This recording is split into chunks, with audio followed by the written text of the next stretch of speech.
Mbweha, you can call me Ben of Team Relentless, and this is The Playbook, YouTube's most popular Star Wars Legion series on competitive tactics that is hosted by someone named Ben. Today we're talking about two more essential turn zero elements, picking a board edge and defining the battlefield. If you missed the previous episode about choosing a bid and constructing a battle deck, then you should click here. Unless you want to live dangerously and just go ahead and watch this one. It's probably not a big deal. It's not like the end of the world or anything, you know, it'll be fine. You do you. But for real, let's talk about turn zero right now.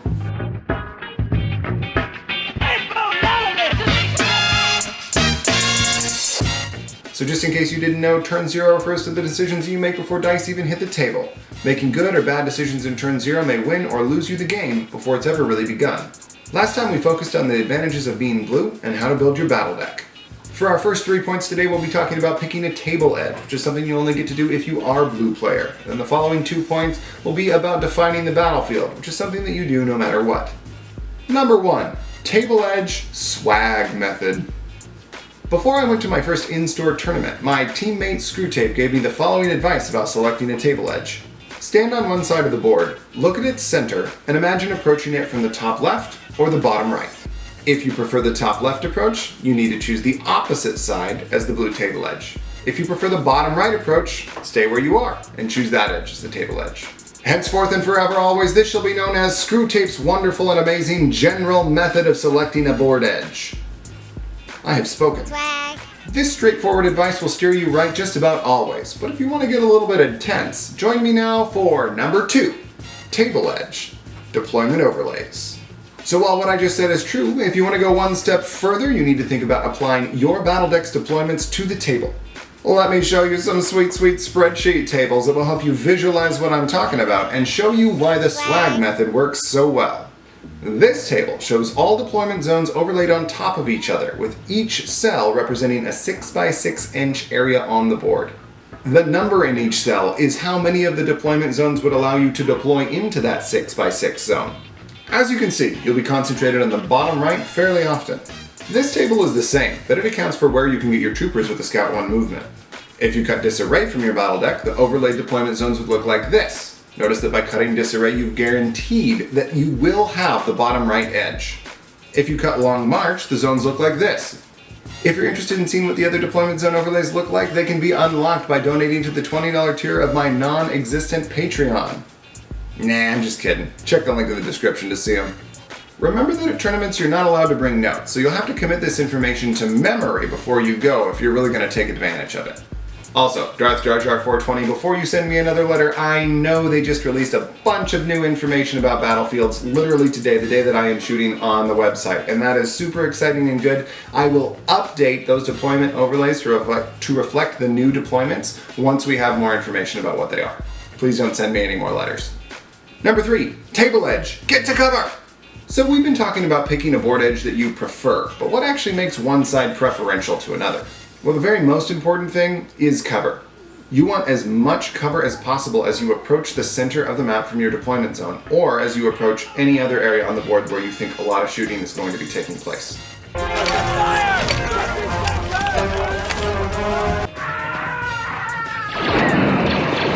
You should also look for strong positions that would be range 1 away from intercept the transmission objectives.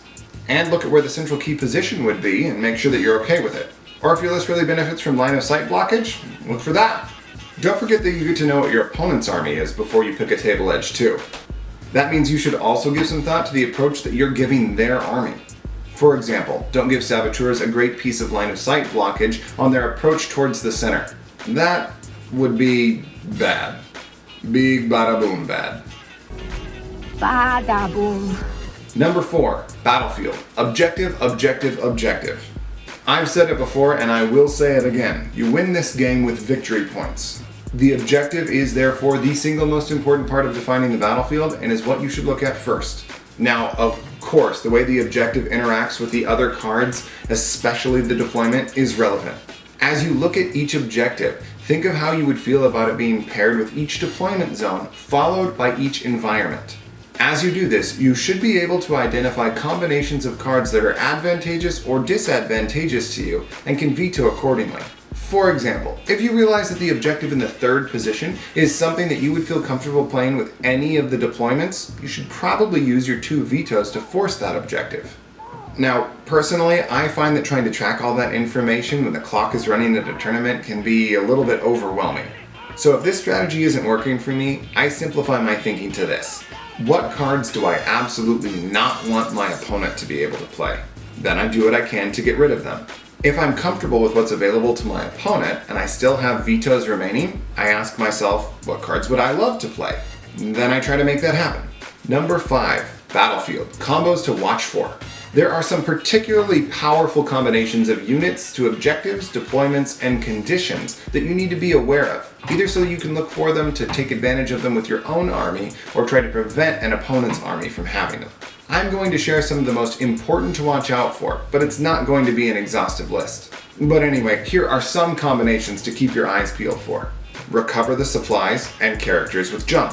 Long march and units with range 4 and 5 attacks. Battle lines and units that excel at flanking like droidicas or speeder bikes. Disarray and lists with 2 or more heroes. Advanced positions and detachments. Limited visibility and units that thrive in close quarters. Rapid reinforcements and creature troopers or the FD cannon. Hostile environment and strict orders or compel. Bonus! Remember to think ahead about what your opponent might veto. If you're pretty sure you know what they're going to pick, react accordingly. Careful though, as if you end up being wrong, you might be a very sad Gungan. Remember to be courteous about how long it takes you to make these decisions, especially at a tournament where time is more precious than Beskar. Summary! Let's review. Number 1, swag it up from the bottom right corner when picking a board edge.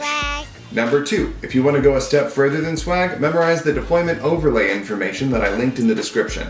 Number 3, cover is key when you're picking a board edge. Number 4, objectives are the most important part of defining the battlefield, but you do need to look at how they'll play with each deployment and condition. And number 5, keep your eyes peeled for powerful combinations between lists and battlefields. Now you know how to pick a board edge and define the battlefield a little bit better than you did before. I hope. If you liked the video, please prove it with the little button that does so. If you have questions or comments, don't hesitate to share them. And as always, subscribe, if you're into that sort of thing. I'm Mbweha, you can call me Ben of Team Relentless, and this has been the Playbook. Turn 0 Table Edge in Battlefield.